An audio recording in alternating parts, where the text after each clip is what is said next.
NPHET plan to ground children for 2 weeks. That's a headline in the Irish Independent, which in common with the Irish Examiner, Irish Times and Irish Daily Mail leads today with yesterday's NPHET meeting, which recommended that indoor gatherings for children such as nativity plays, sleepovers, birthday parties and play dates should be avoided for the next fortnight, and that children over the age of 9 should wear masks on public transport and in shops. It's also recommended that from third class upwards, children should start wearing masks in school. The Independent and Times also report on concerns in government over the new COVID-19 variant in Africa. Questions are already being asked if this new variant might make vaccines less effective and imperil efforts to fight the pandemic. Although no cases of the variant have been reported in Europe, it has been identified in a number of countries in southern Africa and Hong Kong, which, as you'll have heard in the bulletin, has prompted the UK to suspend flights from 6 African countries from today.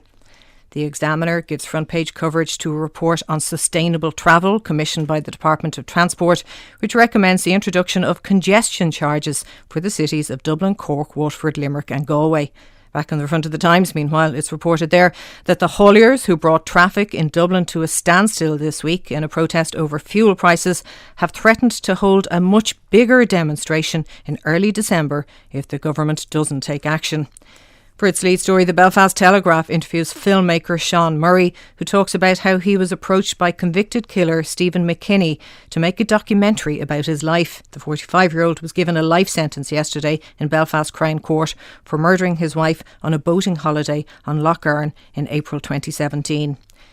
The Irish News leads with the story about the Elk Complex in County Antrim, which had its entertainment licence suspended following complaints of overcrowding at a teenage disco at the venue earlier this month. One parent tells the paper that she raised concerns about the event beforehand in light of the Greenvale Hotel tragedy, which claimed the lives of 3 teenagers in 2019. The prospect that the new bank holiday, which is being proposed for next year, is likely to fall on Friday, the 18th of March, generates the lead story in today's Irish Daily Star.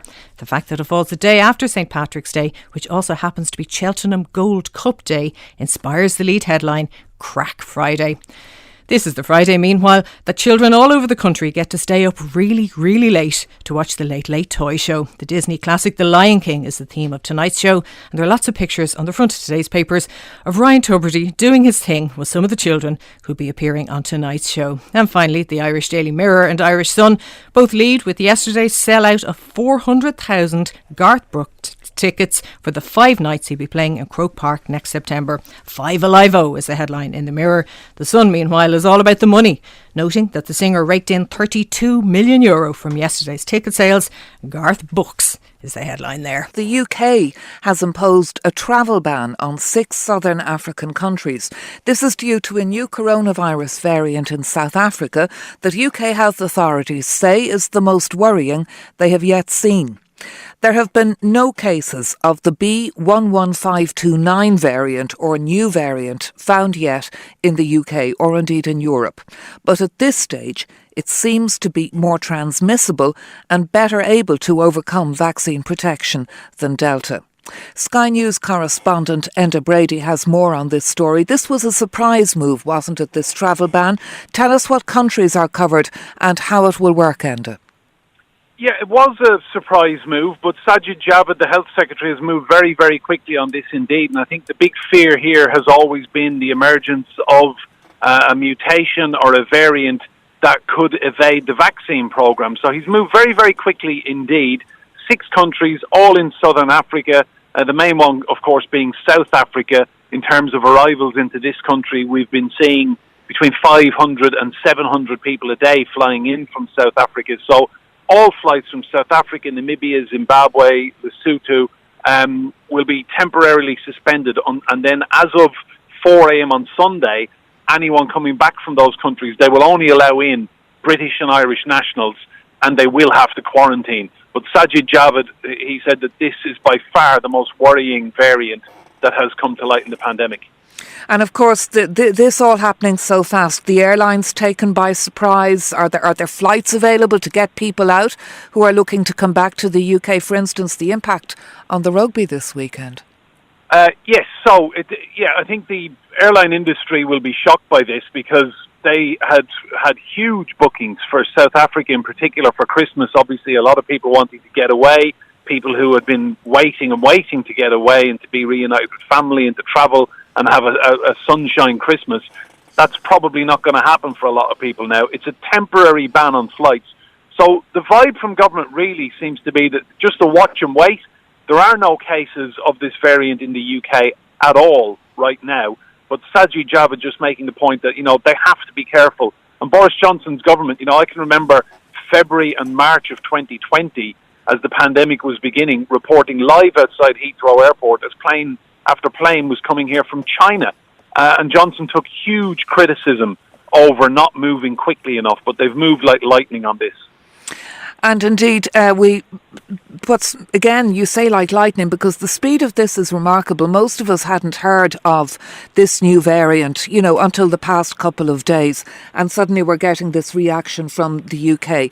I understand the UK health authorities, they met their South African counterparts yesterday. And of course, the South Africans are very good at keeping track of new variants with their sequencing. And that's why they got so worried with the information they got heard directly from South Africa. Yeah, so the spread of this variant in Pretoria has been very, very worrying indeed. I mean, we've heard from the South African experts, and they say that, it is now the predominant variant in Pretoria. They had 100 samples analysed, and it was the predominant variant. And we've seen mutations, we've seen variants here before. Delta got into this country, and within a matter of months, it was the dominant variant. So the fear about this one is mainly that it could evade the vaccine program. And I mean, Boris Johnson has staked the country, on the vaccination program. And last weekend it hit 15 million booster jabs. So he doesn't want anything to undermine the success of that and keeping everything open. I mean, we've all seen the lockdowns in Europe over the last few days. There's no talk of any other further lockdown restrictions here. Life is going on. He seems happy enough with 42,000 cases every day, and people here, it's not a topic of discussion. Restrictions, lockdown, and I think in all honesty, unless you were travelling to one of these countries in the coming days or weeks, most people here will back the Prime Minister on this. And South Africa saying this may have been a rushed decision. They want to engage with the British authorities. They're worried about the impact on tourism and business links between both countries. But from what you're saying, it doesn't sound like Boris Johnson will be minded to do a U-turn here very soon. No, I can't see it happening. I mean, it's ultra cautious, and they've made the decision, and he will not back down from this now. I think it's a watching brief. I think they'll watch and see what happens. But, as you know, he will not take the risk that a couple of cases gets in here and suddenly it goes off like a rocket. I mean, we've just seen what a relentless virus this is, that if you give COVID and its mutations a chance, it will happily, just thrive. And, of course, winter conditions here, absolutely perfect for respiratory infections. So I don't think he will be taking too much heed of any other governments or indeed the airline industry trying to put pressure on him. Enda Brady, Sky News correspondent, thank you. We can go to some reaction from parents to the decisions around mask wearing and the decision awaited around vaccinating the 5 to 11-year-olds. Here's our reporter Fiachra O'Ciona. He's talking to parents at Wesley College sports pitches in Dublin. Well, I have 2 11-year-olds and they would be perfectly fine to wear a mask in school. However, I have a 7-year-old and I think that's too young because they'd be touching their face, taking up the mask, all of that. So I think it really depends on the age of the child. I don't think primary schools can be treated as one block. 2 kids, one's 12 and one's 7. I don't think they need to wear masks in school at this stage. Secondary school, fair enough. Hopefully by the time they move on, we won't have to wear masks anymore. But at the moment, there's enough going on in primary schools, they don't need to wear masks. The only thing I'd be concerned with is I have a son with additional needs, and I just don't know how it would work in that situation, and he is 10, and I think a lot of the time kids would be pulling the mask on and off, so I really don't know how effective they would be. I think that would be a very good idea, considering what we've gone through over the past 18 plus months. Our kids are just as vulnerable as the rest of us, and we need to stop the spread of this virus. The other issue which is being discussed is whether kids should have the vaccine. What's your own view of it? Well, I know parents are divided on it. Personally, I'd be very keen for my kids to have the vaccine and for our normal lives to resume as a whole country as soon as possible. And my kids themselves would be enthusiastic about taking the vaccine for that reason as well. I'm not in favour for that age group to get vaccinated. My 12-year-old is a type 1 diabetic. I'm not a big fan on it. Julia's only 11, so she will be having hopefully the vaccine coming up, and even then I'm still torn. It doesn't benefit them; it benefits the rest of society. I'd say absolutely, go for it. I've got an 11-year-old playing soccer here tonight, and I've got a 13-year-old as well. Unfortunately, the 11-year-olds, they're not eligible just yet, but hopefully soon. We need to stop the spread of this virus. Some views there on mask wearing and on vaccination for children. Christine Losher is back with us, Professor of Immunology at Dublin City University. Christine, we'll come to some of the views expressed by parents there in a moment, but you were talking to us before the line went down about this new variant being found now in southern African countries. What's known so far? Yes, Mary, and I think the concern is because we don't know as much as we'd like to know so far. So one of the key things I think that's concerning is the fact that there's a much higher number of mutations in this variant than we've seen before. There's a lot of mutations in the spike protein, which our vaccines target in terms of making antibodies to that protein. And we've seen the impact of having mutations in Delta and kind of a little bit of an impact on how good our vaccine is against Delta. And the concern is that we don't know quite yet how vaccine evasive this variant might be. So it's very much a watch and wait in terms of waiting for some scientists to understand a bit more about the impact of these mutations. We do know that one of the mutations that it does have is similar to one in Alpha and Delta, which made it more transmissible, and that's also of concern that it might spread quite quickly. And I suppose the information we're getting is that this has become dominant in a small number of cases very, very quickly, and that is the concern. So I wouldn't be surprised if the WHO switched it from a variant of interest to a variant of concern in the coming days. And how quickly will the information that scientists like yourself need, how quickly will that become available so we know what we're dealing with here? I would say that we're going to have some information in the coming weeks. I mean, really what we'll be looking at is how good are the neutralising antibodies to the spike protein against this variant, and they're, and the type of, I suppose, research that we've been doing on all of the variants as they arise. I think the other important thing to say is that in the background, the vaccine companies have been able to, I suppose, tweak vaccines to become more specific for variants as they arise. So we do have the technology to be able to tweak vaccines in these kind of cases. So I think that's a positive thing to know in the background, that we have technology that can target different variants as they arise. All right, let's move on to these questions around mask wearing and vaccination for children. We were probably getting you back online while Fiachra was talking to parents out on the sports pitches last night with their children. But just to talk about masks, first of all, they raised some concerns. One woman said her son has additional needs and she would worry about her son having to wear a mask, and I suppose the managing of wearing a mask for children from age 9. What do you think? Yeah, I mean, look, there's no doubt that mask wearing, and we've a lot of science to back it up, it does reduce transmission and can be a very effective tool when used, in indoor settings. I think that we're talking about a group of children where implementation of any recommendation around masks is going to pose a challenge. Individual children will have individual needs and may or may not be able to wear a mask. Some of us have seen lots of children in indoor settings already wearing masks of that age group, and they're clearly comfortable wearing masks. I would like to see that there's a recommendation and guidance to parents on the benefits of wearing masks, and to recommend that they can wear masks in school if they are able and a parent is comfortable with that. I would not like to see this mandated. I don't think that it's going to be a recommendation that's going to be implementable across the board. I think that it's going to be a case-by-case basis for every child and for every parent. But there are benefits to wearing masks, and I suppose as a parent, you weigh up those benefits to your child in a classroom where we know case numbers are very high at the moment. So I would say recommendation and guidance for parents rather than mandating. And on to vaccination. What would you say to the parent who said to Fiacre there, vaccination for children from 5 to 11, it doesn't benefit them, it benefits the rest of us? So I mean, there's going to be two benefits to vaccinating children. I think the first one at the moment is that we've learned a lot more about this virus, particularly over the last year. And one of the things that I suppose is very unique about this virus is the long-lasting effects on individuals. And we saw that initially in adults where case numbers were high, but we're starting to see a lot of data come through, particularly from the UK and the US, where we're seeing long-lasting symptoms in children for up to 2 and 4 months afterwards. And those long COVID-type symptoms can occur in between 4 to 10% of children, depending on what research study that you would actually read.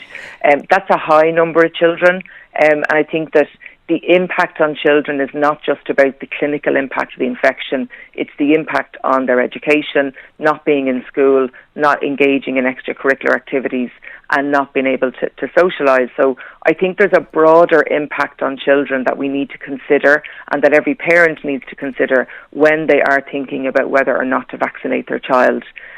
So I think that's, you know, while people might say, well, if we're only vaccinating children to protect, you know, population immunity, I would kind of say that there is a huge advantage to children in being vaccinated because, you know, as I've said, long COVID is an issue, but secondly, we don't know whether other variants are going to arise that are more damaging, and having a high level of immunity in the population will really, I think, be useful into the future when we think about variants. Christine Losher, Professor of Immunology at Dublin City University, thank you. The government has been advised to increase city parking charges by up to 300%. And this is one of a range of measures proposed in a report to cut car emissions. For more on this report and its recommendations, I'm joined by the Business Post political editor, Michael Brennan. Good morning to you, Michael. Good morning, Anya. Now, you've been writing about this, so tell us what the 5 cities demand management study is and what it's recommending. Yeah, this is a study that's really looking at getting down car usage in the 5 cities. They're seen as the easiest wins because there is public transport, whereas if you try and reduce car journeys for people in rural areas, they don't have the same options. That's the thinking anyway. But they're very much looking at things like increasing car parking charges. That 300% increase, if you were paying €5 an hour, you'd be paying €20 an hour. And they believe that kind of measure would put more people off from going into city centres in their cars. €20 an hour to park your car in town, and that's just the start of it. What else does it propose? Yeah, they're looking at things like perhaps easier things like 15-minute neighbourhoods in cities so that councils would plan neighbourhoods better. You'd have your shop and your workplace within 15 minutes walk or cycle, and you wouldn't need your car.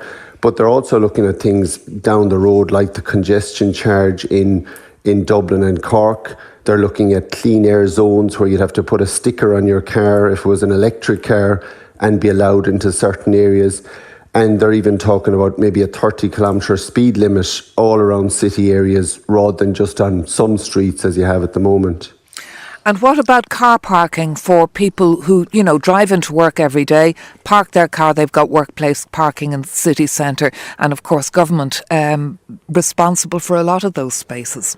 Yeah, they have mentioned, for example, reducing car parking in spaces as well in the city centres. When it comes to workplace parking levy, that's a bit further down the priority list, but they have particularly mentioned Galway as a place where a lot of businesses provide free parking for their workers, and that maybe they should do a pilot study there to look at reducing that and see would that deal with Galway's terrible traffic problems.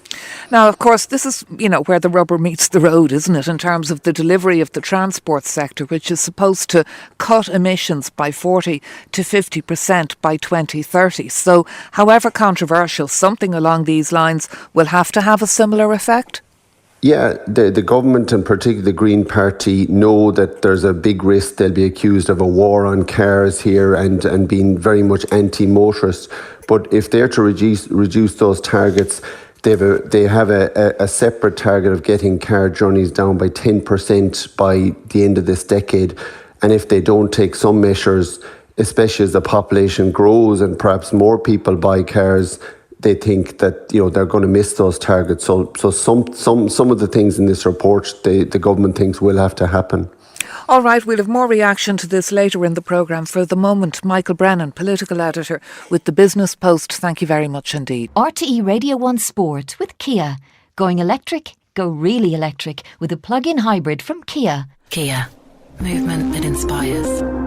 Now, we heard about the travel ban between the UK and 6 southern African countries a little earlier. Ursula von der Leyen, the President of the EU Commission, has just tweeted that the Commission will propose, it says, in close coordination with Member States, to activate the emergency brake to stop air travel from the southern African region due to this new variant of concern. We'll have more on that story coming up in the programme. But of course, the Munster rugby team, Des Cahill, is in South Africa as well.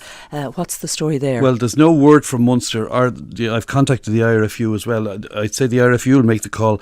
I can't see the game going ahead. And interestingly, in the last few minutes, the leaderboard for the Joburg Open in golf, 15 players have withdrawn so far, British, including 4 Irish players. Cormac Sharvin, Paul Dunn, Niall Carney and Johnny Caldwell. They've all withdrawn this morning, so they're all obviously heading for the plains. The story about Munster's game is they're due to play the Bulls tomorrow. This is the new URC Championship, where the old Pro 14 has been added to with the addition of 4 South African teams who will bring more money to the competition for TV rights, and it makes it more attractive, etc. And so they came to Europe and they based themselves here, and they played and lost most of the games. They played the Welsh, Scottish and Irish teams here. Now they're at home, and now the teams from here will go over there and play. So this weekend, Munster, Zebra from Italy, and the 2 Welsh sides, Scarlets and Cardiff, are due to play. Both Scarlets and Cardiff have gone on social media and said they are making, as a matter of urgency, they're making arrangements to come home. So I'm expecting them to leave there this morning ahead of the games. There's no word from Munster at all yet. Munster are due to play the Bulls in Pretoria tomorrow, remain there and play the Lions in Johannesburg next weekend. Mm-hmm. Then when they come back, they have the big Heineken Cup game in England, in Coventry, on the 12th of December. So if they're not back before AM on Sunday morning, they would have to face a 10-day hotel quarantine if they were coming through the UK or whatever. You might well have more information on that during the course of the programme. I think we will. I'm expecting a reply from Munster. I'm surprised. I can't see the game going ahead, and it has broader implications, I would have thought, Mary, for the URC, the championship, getting the games played and with the TV rights and TV money, etc. Obviously, the URC games here will go ahead. Connacht meet the Ospreys tonight at the Sports Grounds, and tomorrow night's the big derby game, Leinster hosting Ulster at the RDS.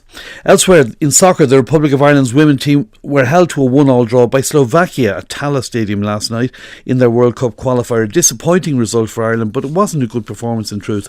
Slovakia went ahead early in the second half. Katie McCabe scored the equaliser in the 65th minute. Ireland now play Georgia next week. After the game, Adrian Eames got the reaction of Irish coach Vera Pauw. Well, we expect a very difficult game. And I think that people thought that their ranking would reflect also their play, which is not the case because they are all professionals now. So the ranking will come up very soon. They have good possessional play. They were very aggressive in that, and we had problems keeping the ball under the pressure. And if you cannot keep the ball under the pressure, you start to give long balls into a defense, and then the ball comes back, and you're just fighting. The second half was better. And then after the goal against, it was as if we woke up. And the last 20 minutes we're just constantly there. But we need to put that ball in. The chances that we had, we should have scored one of them. And obviously, as you're aware, Sweden beat Finland. So how do you see the group at the moment? Well, it's good that Sweden beat Finland.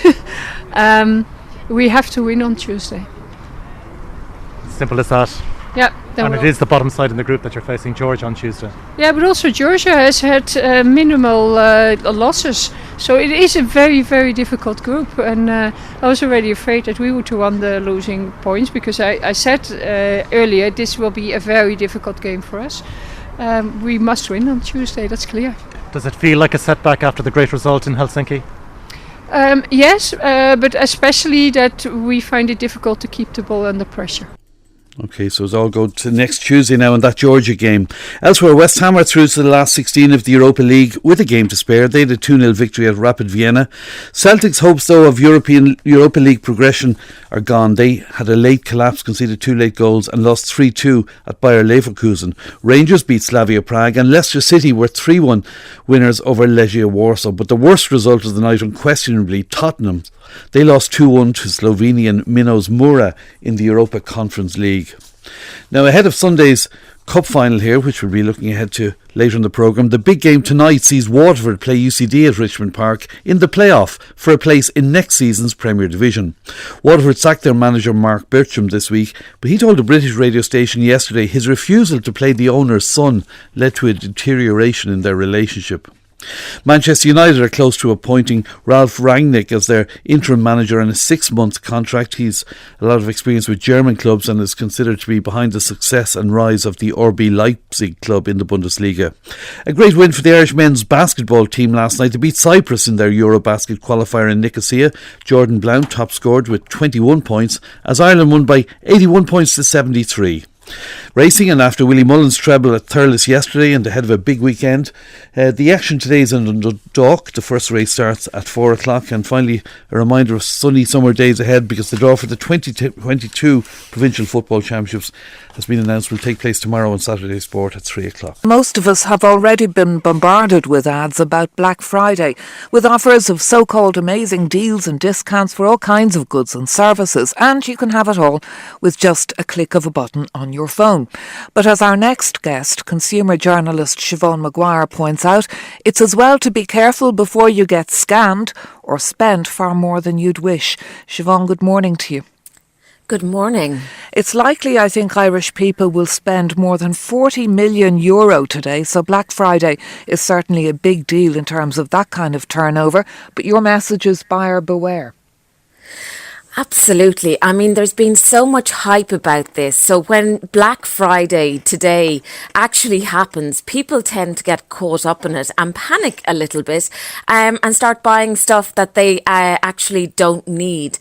There's been several pieces of research in recent weeks that show that the deals, the all singing, the all dancing deals that we're going to see today on various websites aren't everything that they're hyped up to be. That some prices were cheaper 6 months prior to this, they'll be cheaper 6 months later. So the whole point of Black Friday is to buy something that you actually really need to get, that you want to get. You're not to be bamboozled by the fact that something has a 50% price markdown on it if you don't actually need it. And then as well, the idea is to know exactly where you're buying from. So we have lots and lots of websites posing with a .ie address, domain name, which appears to be located in Ireland, and they're actually located in third countries like the UK, like America, like China. And if you buy from these countries, then you are facing additional charges when it comes to shipping. So it's about just being a little bit savvy and doing your due diligence and not being caught up in the hype. And remembering the impact of Brexit, of course, if you're ordering from UK website. The other thing, I mean, it's a huge day, obviously, for the big online, giants like Amazon. But they have workers in 20 countries striking today. Siobhan, why? Well, so this is kind of a global movement, and it includes the Amazon offices here in Ireland and the warehouses. So basically, this is it's going under the hashtag Make Amazon Pay, because they're calling for fairer wages. We know that an awful lot of workers in Amazon across the world are on contracts as opposed to being in full-time employment. So they're calling for fairer wages, they're calling for fairer taxes, and they're calling for the company to basically be cognizant of the impact it's having on the planet. They tried to do this last year, the groups behind these protests, and it was a fairly small affair. This year it'll be much, much bigger. All right, Siobhan, thank you for that. That's Siobhan Maguire, consumer journalist, and her advice to make sure it's what you want in the first place and think before you click. Bohemians Football Club has been busy on and off the pitch. Fans, of course, will be hoping they can lift the cup on Sunday. And the club has raised thousands of euro in a toy drive as part of an appeal to buy Christmas gifts for children living in direct provision. Daniel Lambert is the Chief Operating Officer at Bohemians, and he's on the line. Hello, Daniel. Good morning, how are you? We'll talk football in a minute, but let's talk about this toy drive first of all. It's been growing in ambition and scale since 2018. Tell us about it.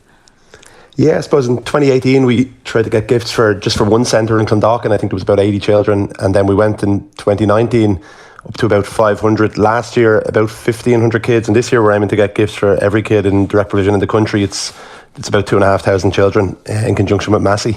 How are you getting on? Good. We're at the moment we're at about just under €50,000. We're hoping to get to €75,000 by Sunday. And we're working with the RDS, who've been brilliant. We started working with the RDS last year and with DHL. RDS, they allow us to use one of the halls out there to sort and pack the toys, and DHL, without them, we just couldn't get them to all the centres. So we have the structure in place to be able to do it. Just hopefully we can get just the last little amount in over the next few days. So what are you looking for at this stage? Do you want money? Do you want donations of gifts? What are you asking people to do?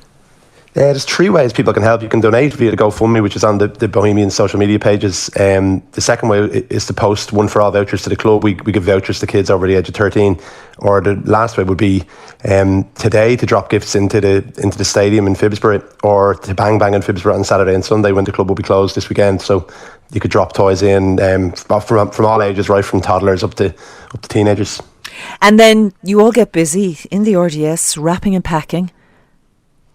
Yeah, we're out in the RDS on the week of the 6th of December, and we'll have volunteers from Phibsborough, from the club, some of the players, and it's a big operation. Last year we ended up with about, maybe 70 or 80 pallets of toys, and this year it'll be more. So there's quite a lot of toys at the end, and it's brilliant to see them all leave with DHL and go to the centres. And obviously the kids in direct provision, it's difficult circumstances for them, but to be able to brighten up their Christmas just for a few days it's a nice thing to do. And thankfully we've, as you said, it's been growing each year. You got some toys last year, I think, from the Late Late Toy Show as well.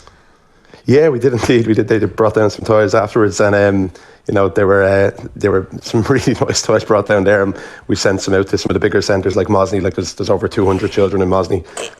It is a lovely activity from Bohs Football Club. You'd have a good youth wing as well, and of course, a big day on Sunday.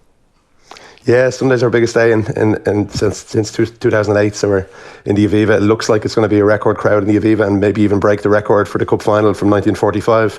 So it's going to be a really big day for the club and the players. Well, the best of luck to yourself and to St. Pat's, and we look forward to a good game.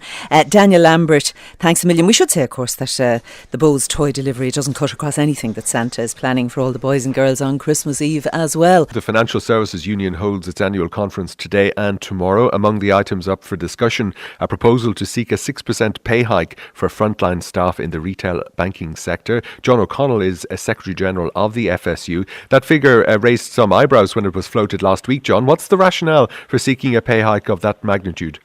Well, let me set out the rationale, Brian, for you. So the bank pay system doesn't have incremental payments. The only way you progress is through a two-pot system which incorporates inflation and performance. So our rationale is very clear. Our members' living standards have been eroded, savagely so, with the inflation at 5.1%, and we apologise to no one for putting in a pay claim to protect their living standards. Banks are returning to profitability. They're talking about dividends to shareholders, and staff have made a huge contribution over the past 2 years, particularly in terms of working through and keeping a stable banking system for the citizens of Ireland throughout the pandemic. Now, inflation was at 5% in the year to October, but for the full year, it's likely to come in at around 2.5% to 3%. Many commentators say it's a temporary spike. So is there a danger here that we could be getting into a wage price spiral? I think initially people were talking about an inflation spike, but I think now people are beginning to come back, the ECB, the central bank, and say this could be with us for quite a while. And though they predict in latter years a downturn, in inflation, that definitely for the future it's with us. I should also say that, Brian, in the finance sector in particular, the CSO has identified a real problem around gender pay, where they see a figure of 30% gender pay gap in the finance sector. The union has been very prominent in calling for a forum on the future of banking, especially in the light of KBC and Ulster leaving the market. Now, the Minister has announced the terms of a review. Are you satisfied with what's been announced? We welcome it. We've been calling it for 12 months. It must be transparent and inclusive of all. So those are two keys for us that are essential for a success. Equally, I think the two things that we see as being central to being debated is this stakeholder versus shareholder debate. That has to be debated. What type of banking model does Ireland want? And also how change is managed. We have had a lot of change in the sector, and with a lot more to come. And we believe that there's better ways of managing change. We think what it's not about is the pay cap. Just briefly, how are talks going with KBC about the transfer of staff to Bank of Ireland? KBC are an example of a bank. They don't talk directly to us. We have raised a number of matters to the Labour Court now at this stage, and we're hoping they'll do the right thing and turn up to the Labour Court. Bank of Ireland, which are on the other side of that, has engaged fully with us and comprehensively in relation to the transfer, so we've full engagement with Bank of Ireland. But it's time for KBC to do the right thing and engage directly with us. John O'Connell of the FSU, thank you very much. NPHET's new guidelines on COVID measures for children, Garth Brooks' 5-night ticket sellout, and The Late Late Show does The Lion King. Those are some of the stories carried on your front pages this morning. The Irish Independent, Irish Examiner, Irish Times and Irish Daily Mail all lead with yesterday's NPHET meeting, which recommended that indoor gatherings for children, such as nativity plays, sleepovers, birthday parties and play dates, should be avoided for the next fortnight, and that children over the age of 9 should wear masks on public transport and in shops, and in school from 3rd class upwards. NPHET plan to ground children for 2 weeks is the headline in The Independent. The Independent and Times also report on concerns in government over the new COVID-19 variant in Africa. Questions are already being asked if this new variant might make vaccines less effective and imperil efforts to fight the pandemic. For its lead story, the Belfast Telegraph interviews filmmaker Sean Murray, who talks about how he was approached by convicted killer Stephen McKinney to make a documentary about his life. The 45-year-old was given a life sentence yesterday in Belfast Crown Court for murdering his wife on a boating holiday on Lough Erne in April 2017. The Irish News leads with a story about the Elk Complex in County Antrim, which had its entertainment licence suspended following complaints of overcrowding at a teenage disco at the venue earlier this month. The Irish Daily Mirror and Irish Sun both lead with yesterday's sellout of 400,000 Garth Brooks tickets for the 5 nights he'll be playing in Croke Park next September. 5 Alive-O is the headline in the Mirror. The Sun, meanwhile, is all about the money, noting that the singer raked in €32 million from yesterday's ticket sales. Garth Books is the headline there. The prospect that the new bank holiday, which has been promised for next year, is likely to fall on Friday the 18th of March, generates the lead story in today's Irish Daily Star. The fact that it falls the day after St Patrick's Day, which also happens to be Cheltenham Gold Cup Day, inspires the lead headline, Crack Friday. Elsewhere this morning, some of the people who were recognised at the NetWatch Family Carer of the Year Awards last night are featured in a number of today's papers. Karen Smith from Drogheda was the overall winner. Karen cares for 3 of her 4 children who have additional needs, her father who has developed blindness due to diabetes, and her mother who has emphysema. The Star has a picture of Robbie, the 5-year-old Springer Spaniel revenue sniffer dog who sniffed out drugs worth just under €10 million hidden in a shipment of furniture that came into Dublin Port from the Netherlands on Wednesday. The Times reports on the protest held by the Irish thalidomide survivors outside Leinster House yesterday, calling for a state apology on the 60th anniversary of the international withdrawal of the drug. And finally, tonight's Late Late Show receives lots of coverage in today's papers. With The Lion King as the theme of tonight's show, there are plenty of pictures of Ryan Tubridy doing his thing with some of the children who we'll be seeing on screen later tonight. The Ryan King is a caption alongside pictures of the presenter on the front of both The Sun and Mirror.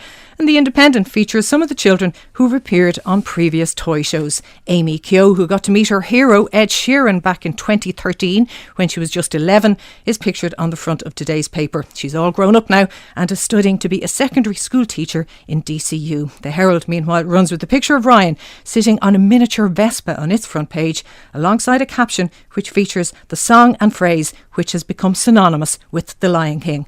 Hakuna Matata, no worries.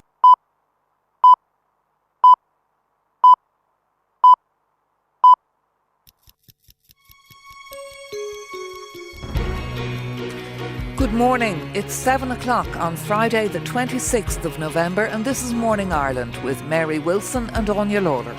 And coming up between now and 9 here on Morning Ireland, another COVID curveball, new variant worry in southern Africa, vaccines and masks for children, also a UK travel ban on 6 African nations, a massive hike in car parking fees, and no more sleeps. Tonight is the night for the Late Late Toy Show.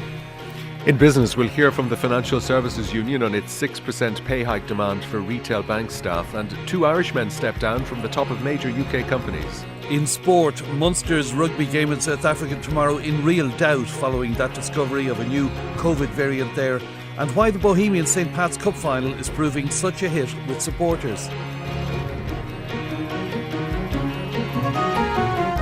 All to come in the next 2 hours, and we begin with the news from Vivian Traynor. Discussions around the possible introduction of masks for some primary school children are likely to get underway today. NPHET has recommended the wearing of masks for primary school children from 3rd class upwards until the middle of next February. It has also recommended that children avoid certain gatherings for at least the next 2 weeks, including nativity, performances, indoor birthday parties, sleepovers and playdates. Here's our political correspondent Micheál Lehane. This proposal was not unexpected, and a final decision on the matter will be taken by Cabinet on Tuesday. NPHET has also recommended that children aged 9 and over wear masks on public transport, in shops and in other public settings where the rule currently applies for those aged 13 and over. The public health experts are advising too that children avoid certain gatherings for at least the next 2 weeks. These include nativity performances and other similar seasonal events. They are also calling for a pause on indoor birthday parties, sleepovers and playdates. However, small numbers could meet outdoors. And NPHET has recommended the extension of the COVID pass to all settings where there is a high risk of virus transmission. The Minister for Health, Stephen Donnelly, has said he's deeply concerned about the emergence of a new variant of COVID-19, which has been identified in a number of countries in southern Africa and Hong Kong. In a statement last night, the Department of Health said in recent days it has been monitoring the emergence of the variant and said no cases have been reported in Europe so far. A travel ban has been imposed by England, Scotland and Northern Ireland on 6 African nations due to rising concerns over the variant. Professor Cleona O'Farrelly, a comparative immunologist at Trinity College in Dublin, said the new variant was concerning but not surprising. She said it emphasised the need for a global approach to the vaccination programme. In order for this particular new variant to become prevalent, it has a very high threshold in order to replace Delta. We know the vaccines cover us against Delta, so this new variant, the threshold for it to become, if you like, to evade the immunity that vaccines give us is actually exceptionally high. So, you know, while it may evade some aspects of our immune system, we have multiple arms of the immune system which target the virus at different sites. So it would be quite unlikely that the virus would modify. The Department of Health was notified yesterday evening of 4,764 new cases of COVID-19. There were 598 people with the virus in hospital, 126 of whom were in intensive care. British officials are due in France today following the deaths of 27 people on Wednesday after their small inflatable boat capsized in the Channel as they tried to get to the UK. British Prime Minister Boris Johnson has urged French President Emmanuel Macron to accept the return of migrants who cross the Channel to England. In a letter to the President Macron, Mr Johnson set out a 5-point plan to tackle the migrant crisis, including joint patrols to prevent boats from leaving France. International peacekeepers have been deployed as anti-government protests continue for a third day in the Solomon Islands. Thousands of people descended on the city's Chinatown and business districts, looting shops and burning buildings. Authorities requested international support earlier this week. Australian Prime Minister Scott Morrison gave this statement at a news conference. Overnight, we have seen what started as a protest. We have seen some more indiscriminate looting and things of that nature, which is a more general civil unrest and behaviour, and we want to see that come under control. At present, that is proceeding, I'd say, reasonably, but we're on alert, and that's why we're continuing to provide further support. The UK's Brexit Minister David Frost will meet European Commission Vice President Maros Sefcovic in London today to discuss potential changes to the Northern Ireland Protocol. A Downing Street spokesperson said the pair will try to agree a deal that can address the issues that people are facing on the ground. The UK has not ruled out the use of Article 16 of the protocol, although the International Trade Secretary Anne-Marie Trevelyan has suggested that option would not be used before Christmas.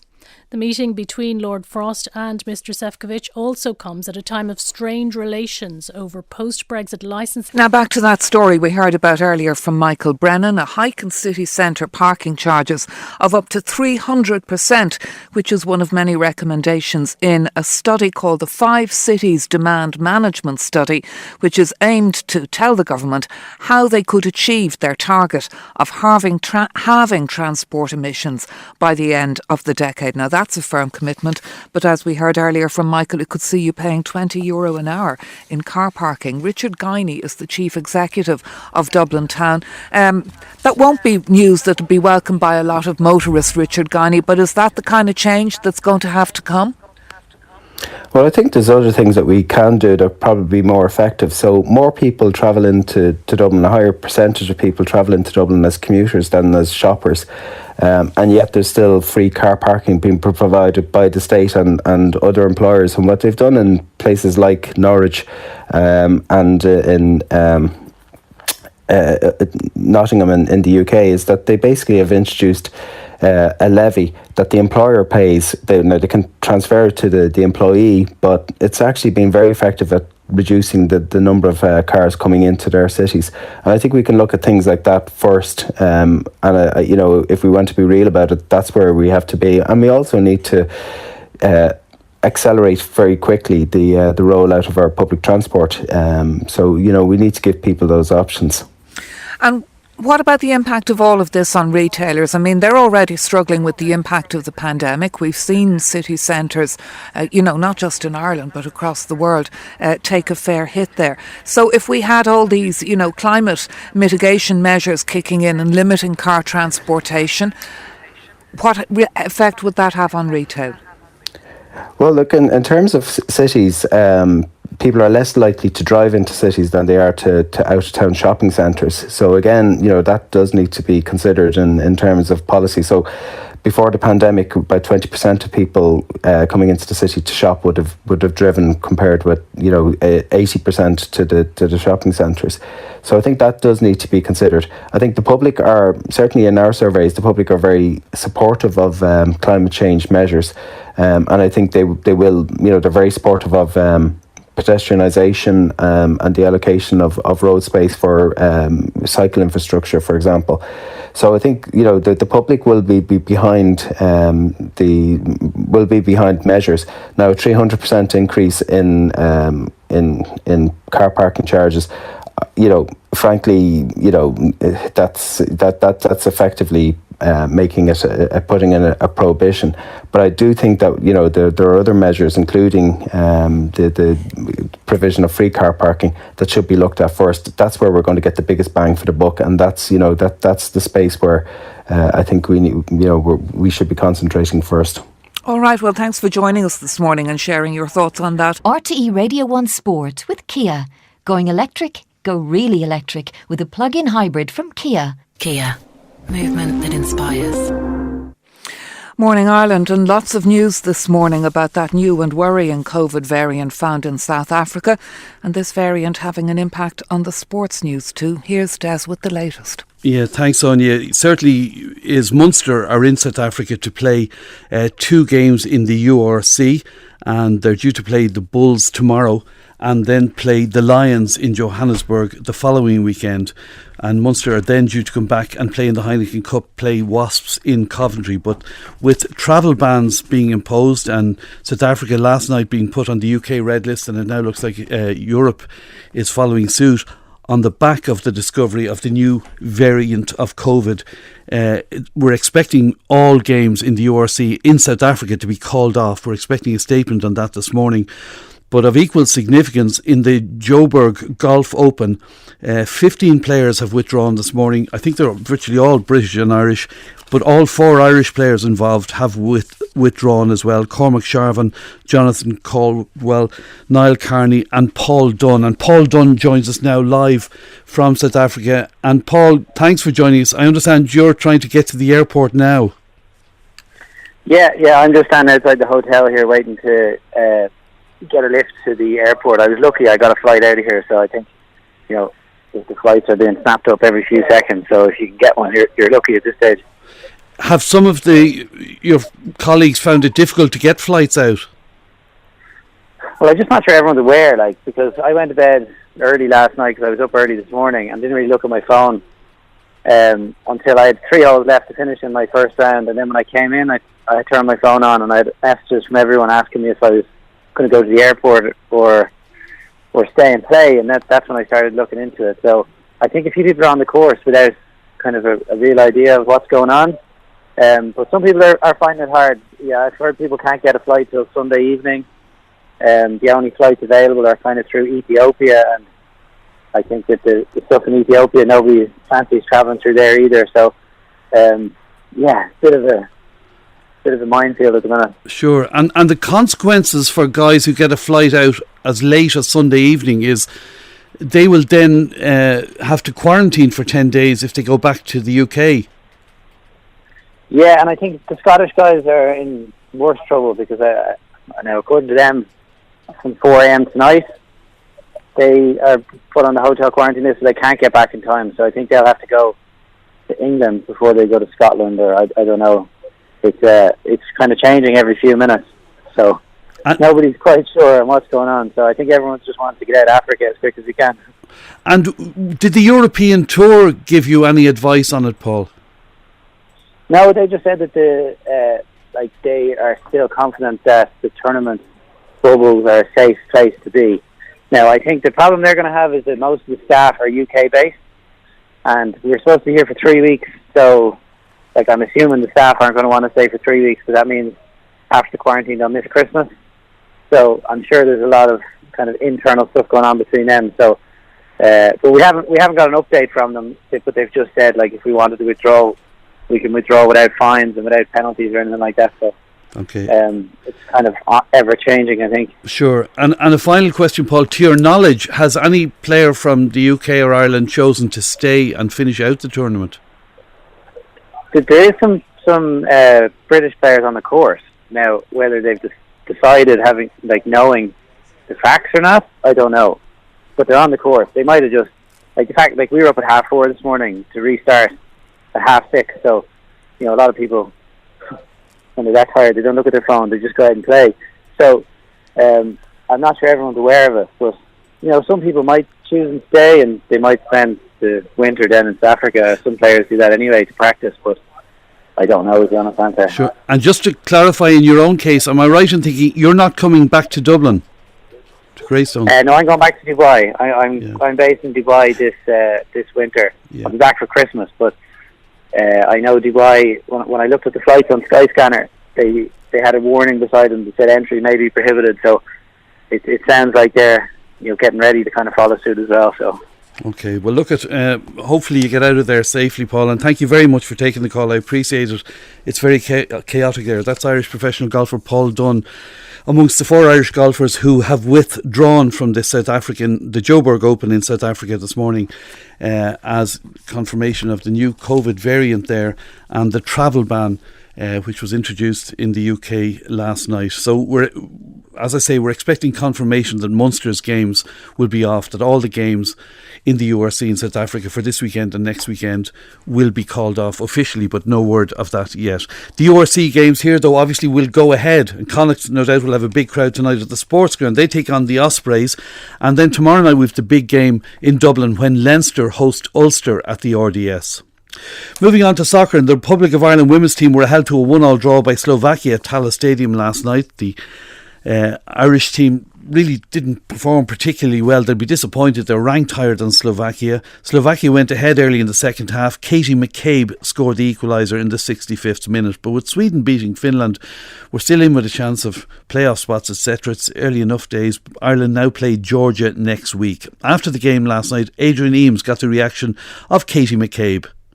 Yeah, I think we're lucky not to have lost the game in the end. I think we showed great character to fight back and get the equaliser, and Louise Quinn done brilliantly to block their shot in the end. So yeah, look, we're disappointed. We dropped points tonight, but still a lot of football to be played in this qualifying campaign, and we look to move on. Does it feel like a setback though, having done the hard part of going to Helsinki, beating Finland away from home, that you weren't able to back it up with a win here tonight despite your best efforts? Yeah, I think, look, you have to give credit to Slovakia as well. They came at us and they played some good football tonight, but ultimately we need to be better, especially at home. This is our fortress, and yeah, we'll look to obviously take the positives we've played tonight, fix up the mistakes, and hopefully finish on a high on Tuesday. That's a hugely important game now, George. Obviously bottom of the group, you'll be expected to win that, so that carries with it though expectancy. That brings pressure, doesn't it?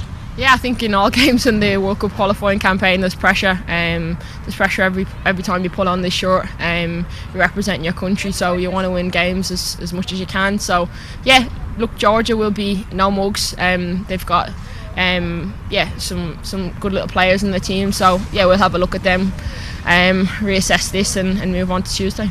That's Katie McCabe. Now, West Ham are through to the last 16 of the Europa League with a game to spare. They had a 2-0 victory at Rapid Vienna. Celtic, though, gone from the Europa League. They will qualify for the conference. They were leading 2-1 in the closing stages at Bayer Leverkusen, but lost 3-2. Rangers beat Slavia Prague. Leicester City had a 3-1 victory over Legia Warsaw, but the worst result of the night undoubtedly Tottenham's. They lost 2-1 to Slovenian Minos Mura in the Europa Conference League. Now, ahead of Sunday's FAI Cup final, the big game here tonight sees Waterford play UCD at Richmond Park in the playoff for a place in next season's Premier Division. Waterford sacked their manager Mark Bitcham this week, but he told a British radio station yesterday his refusal to play the owner's son led to a deterioration in their relationship. Manchester United are close to appointing Ralph Rangnick as their interim manager on a 6-month contract. He's had a lot of experience in the Bundesliga and is credited with guiding RB Leipzig to their huge success in recent years. There was a great win for the Irish men's basketball team last night. They beat Cyprus in their Eurobasket qualifier in Nicosia. Jordan Blount top scored with 21 points as Ireland won by 81 points to 73. And finally, racing after Willie Mullins' treble at Thurles yesterday and ahead of a big weekend this weekend. The action today is at Dundalk Mary and the first race is off at 4 o'clock. And we're going to stay with COVID and its impact on our health system. The CEO of the HSE, Paul Reid, is with us. Paul, good morning. Good morning, Mary. And let's start with that latest news coming of that travel ban because of these growing fears about this new variant emerging in southern Africa. We're already in the grip of a Delta surge. How worried are you about the potential impact this new variant could have on the health system? Yeah, I think our own Department of Health issued a statement on this last night in terms of how they're monitoring it. But obviously the concern in terms of any variant is that, can potentially evade the body's immune response and make it more transmissible, which we know from Delta can have significant impacts.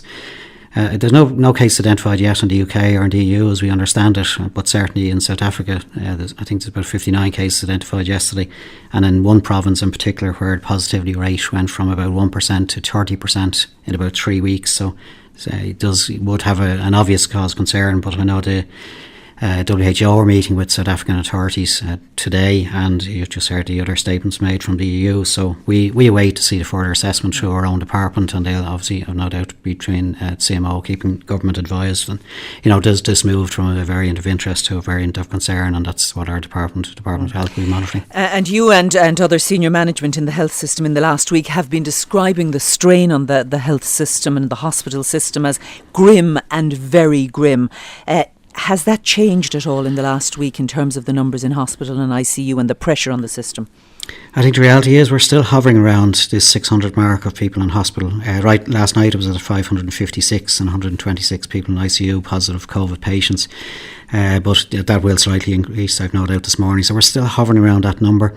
I think a couple of things we would take some comfort from, but far too early with the strain we are having in our hospital system, and certainly the actions that we took last week to try and mitigate a lot of the risk across our hospital system by keeping a priority focus on urgent elective care and indeed COVID patients, trying to further scale up our ICUs, which we're doing at the minute, for the use of private hospitals, for the use of step-down beds in the community. There are actions we've taken to mitigate the risk, but still high risk in our hospitals. But what I would take encouragement from is the public's response. I think the public have really got it once again and understood fully the high risk situation that we're in, and the public actions, which is our first lines of defence. But public have taken that do make a big difference to us, and the real challenge is now that we need to sustain that now, because yes, we're still at high risk in our hospital situation, and the public's response is very welcome and encouragement, but we really need to sustain this now for a period of time. Let's talk about the testing centres. We had a quick check this morning, and by our count there are only 4 centres, Donegal, Mayo, I think Shannon Airport and one other in Roscommon, that have available slots for testing today. So the system is still overburdened. Yeah, and just to explain what we are doing and the current situation, just over the last 7 days up to last night, there's now over 210,000 PCR tests completed in our labs. And if you remember this figure of 15,000 tests in the community per day that we had, we scaled it up to 20,000, but over the last week we're having days of 26,000 and over, and we're still having very high positivity rates of transmission levels in the community, between 15 and 19%. What we have done to further scale up is extra centres, extra hours. We brought on further private capacity in 3 of 3D airports. Next week we will bring on 3 further centres through private capacity. We're also scaling up our own workforce and the Defence Forces, and redeployment of our own staff to it for their pop-up clinics from the National Ambulance Service. But I do want to make the point, Mary, it's not elastic and it's not infinite, the resource that we can put into this. So what we are doing is prioritising those clinically referred through GP general practice, and also symptomatic close contacts. So certainly some people who are self-referring are experiencing delays, and I want to acknowledge that. But what I will say to people, what is really important, if anybody's experienced delay, it's ultimately key that everybody does isolate if you're symptomatic, and it's really key that you continue to isolate for at least 48 hours after your symptoms dissipate. So, we will get to people, and we are getting to, the vast majority of people are getting same day and next day service. You are asking them to be patient, and I thought it was noticeable the other night that even your swabbers and testers were reporting people getting just a little bit more irritable about those delays. And we understand that, and we've been communicating strongly over the last few days to explain the reality of the situation, and I think it's incumbent on me and on behalf of the HSE to explain the reality. But that's a massive scale up that we have put in place. It's a massive engagement of extra capacity, extra hours, extra centres, private capacity. But we are doing this at a time where we're, severely challenged to resource up, which we have done, which I'm happy to talk to you in the booster programme, but also the significant strain across the health system from our GPs, general practice, our hospitals and our community services. So it is challenging, but look at the volume. They're at over 1 million PCR tests completed in a 6-week period. On any given week now, we're testing between 4 and 5, the equivalent of between 4 and 5% of the population. They are massive numbers by any health system. Let's talk about the vaccines, and we'll talk about the boosters in a minute, but it looks like the European Medicines Agency has green-lighted vaccines for children from 5. It looks like NIAC will follow on. Are you ready to deliver? Firstly, we welcome that decision. It's by the EMA. It's obviously under consideration now by the National Immunisation Advisory Committee, and it'll be a decision for a government recommendation, which we expect From our perspective, we are not waiting on that. We're working through, first of all, the delivery schedule from the suppliers of the vaccine, and all indications are all across Europe that will be towards the end of December. What we are doing immediately is finalising what would the operating model, how would we bring through, with parents' consent, children through vaccination centres, general practice, pharmacy. I want to seek, and I've asked my own team to put together a process where we will engage with parents to get their view about what would be important for them in terms of bringing children forward for vaccination. We want to make it a very safe environment and a pleasant environment for young children. So we will seek their views by various processes that we will engage with parents What on. is the thinking so far? I mean, would you consider a rollout through the school system, which is used, of course, for delivering other vaccinations? Well, we look at all options, but the reality of it is there's over 3,500 primary schools, and we do have a very significant vaccination centre infrastructure all across the country. So we want to do it in the most efficient way.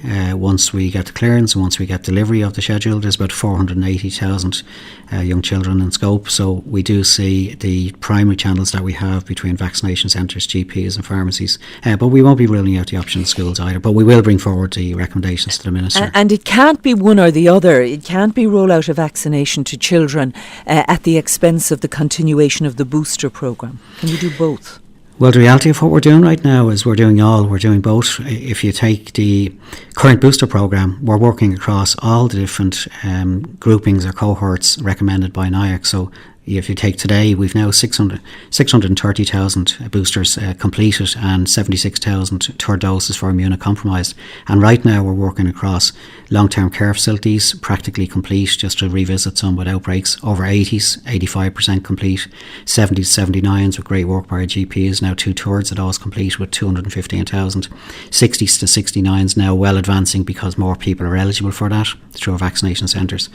And indeed with healthcare workers, over 60% of them completed now. So the model now is a parallel working through agreed groups that have come based on eligibility, and a combination of appointment-driven vaccination centres and specific, from this weekend and the next week, specific centres offering at specific times walk-in facility for those who are eligible in the age brackets. And just remind us, will you again, for those who are eligible who can go to walk-in centres, are these people over 60 who are already 5 months, have 5 months gap between vaccines? Yes, Mary, thanks for clarifying. That's what it will mean. And from this weekend, what I encourage everybody to watch our site, hse.ie. From this weekend and into next week, we'll be specifically focusing on the 60 to 69-year-olds and healthcare workers initially. And that will be a combination, as I say, appointment-driven, but walk-in facility at specific sites at specific times. But the key point is, if you are in that age bracket, first of all, but secondly, that you are in at least the 5-month eligibility criteria, so 5 months from your second vaccine. Unfortunately, it won't be possible for us to give a booster to somebody who's A, not in those age brackets or cohorts that we're doing, and B, is not within that 5-month eligibility criteria. And when can you get to the 50 and upward age group? Because they're cleared as well for a booster. Yeah, and as I say, very strong progress. If you look at the scale we're now operating at, last week alone, almost 200,000 vaccines administered. So we've scaled up very significantly. We now have this parallel working, as I say. It's now given us the opportunity to bring forward, rather than where we might have planned towards the end of December for over 50. So that's now going to be brought forward to the middle of December. And we're also now starting from next week, the medically vulnerable group. There's about 470,000 in that group, minus the ones who we've already done through the third dose, and those people will be starting to receive appointments from this weekend and coming forward for vaccination from next week. So all across all the groups, really what strong is progress. the rate of no-show? Because I heard figures earlier in the week of booster no-shows between 25 and 50%. And we have had in some centres across the country, and we're putting in some processes to try to do that. So we are contacting people more proactively now, and to ensure appointments are kept.